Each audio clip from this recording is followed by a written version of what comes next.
Hindi, okay lang. Kasi sabi ko siguro, hindi tayo dito para sa akin. Actually, yung pagkatalo ko, para sa akin, nanalo pa ako. Isipin mo kung nanalo ko ngayon, paano ako? Anong gagawin ko?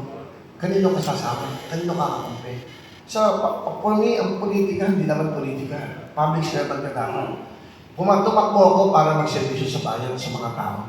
Hindi ako tumakbo para kampihan ko to at kampihan ko sila. Kung nandun ako sa Senado, kakampihan ko sa partido nito at galit sa akin ng kabila, napakahirap. Tatakbo ako para sa sambayan ng Pilipino na makagawa ng batas. Di ba?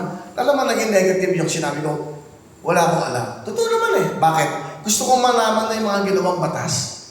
Kasi napakadami ng ginawa ng batas ng mga magagaling na senador. Ano ba yung hindi nagagawang batas? Magdadagdag pa ba ako ng batas? Ano ba ang importante sa batas?